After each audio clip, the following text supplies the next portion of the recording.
Hey painters, today I'm going to teach you how to paint this sky. It's going to be super easy. We'll be using the wet on wet technique. Now let's get started. To start off, we're going to do a circle for the moon.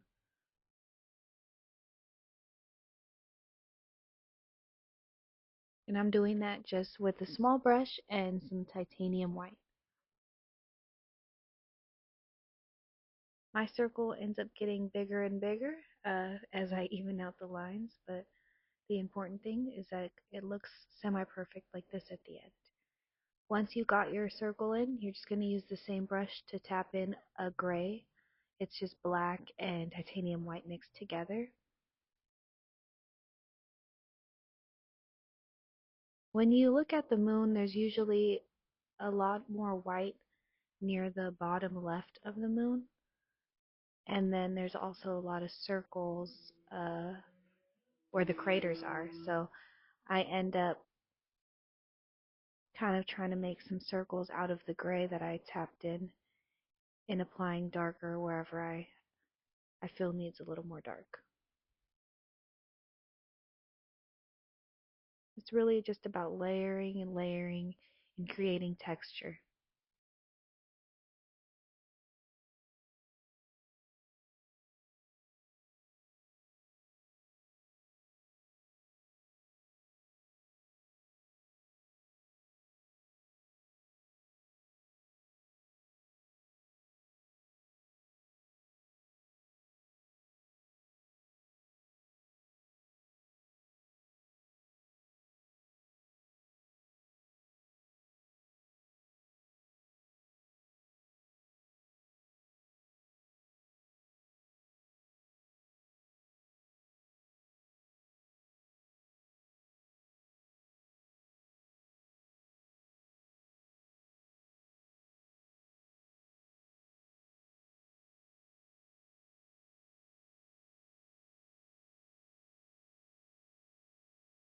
I have allowed my paint to dry.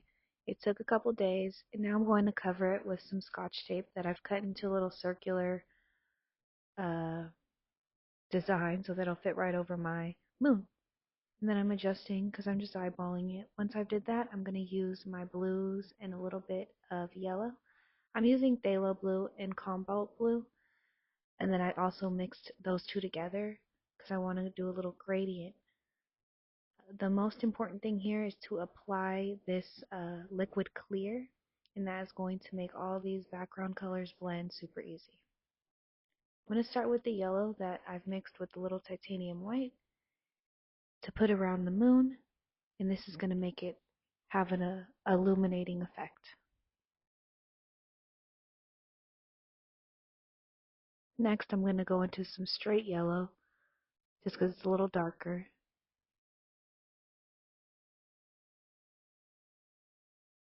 Then the cobalt blue, mixed with a little white.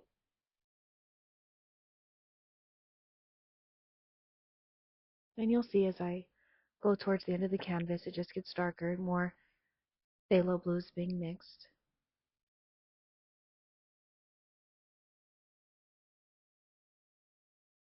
Now I'm using a blending brush, and I'm going to start in the inside in the lightest yellow and work my way out, just tapping.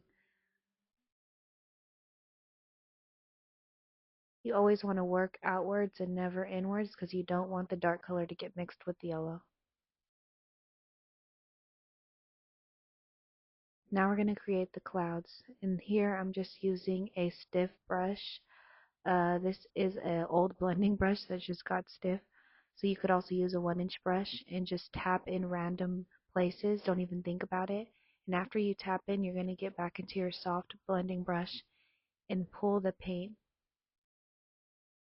Pull it towards the sun and outwards so that it looks like it's like beaming. And you'll really see the lines as we continue. And I'm just tapping in again with the same stiff brush. You could really use any stiff brush. And don't even think about the shapes. The more random, the nicer they end up looking. Here you can really see I just tap in super random, and then I'm pulling it towards the sun with my blending brush and pulling it outwards. This is fun. I always love to use the fan brush and create these squiggly lines like a spaceship just took off, and then I'm using the same blending brush to just follow the squiggly line and blend it.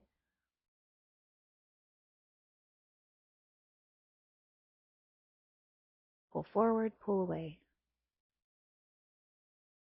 Now I decided I want some different shapes, so I pulled out the filbert brush and tapped in those random shapes, and I'm doing the same thing, pulling it towards the light.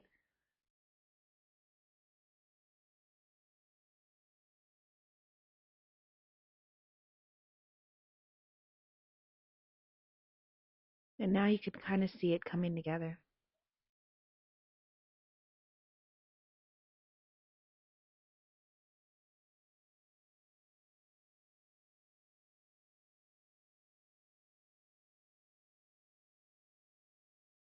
I use makeup brushes for blending just because they're cheaper, but yeah, the Princeton has some really good blending brushes. I really love how this squiggly line came out. Also, I just let it flow. I didn't think about it too much. And just when you do blend it, just make sure to follow the lines. Using the filbert brush again to just fill in this void.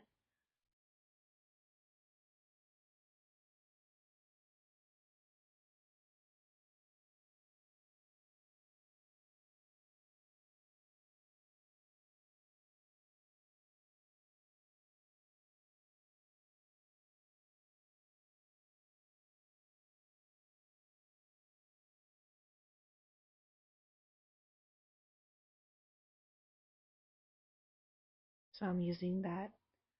This is actually the old blending brush that's really stiff. It's working like a 1-inch brush really. It's just creating these really nice clouds. Just make sure to pull out and then pull forward.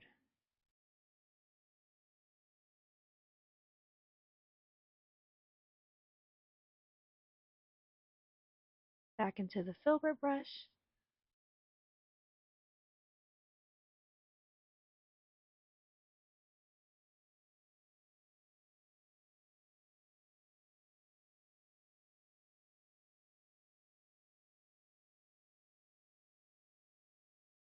I'm going to add a forest scenery at the bottom. Um, Maybe I'll make that into a different tutorial, so definitely keep an eye out on that. That's why I'm leaving the bottom blank.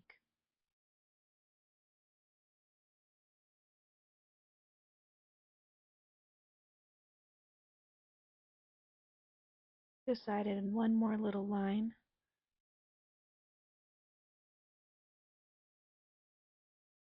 And now I'm getting the fan brush, mixing it with a paint thinner and titanium white, and just splattering on some stars.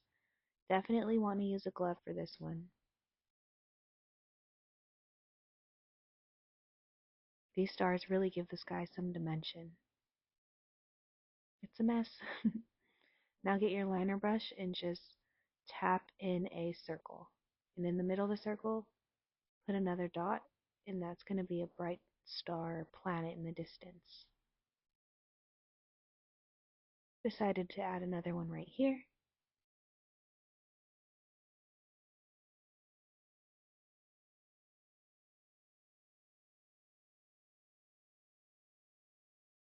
And one more.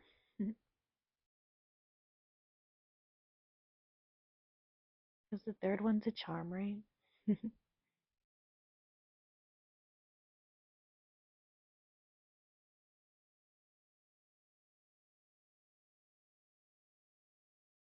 And now we're just going to pull off the tape. Why I do it this way, I just did it this way in the beginning, and it just always works out really nice for me.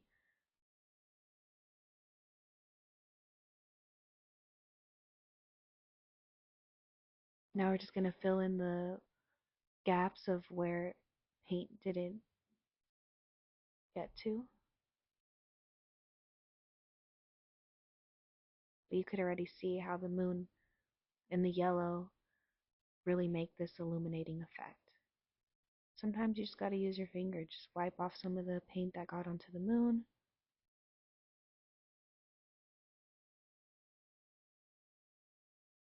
And then I'm using a alcohol wipe to just wipe the yellow that leaked in.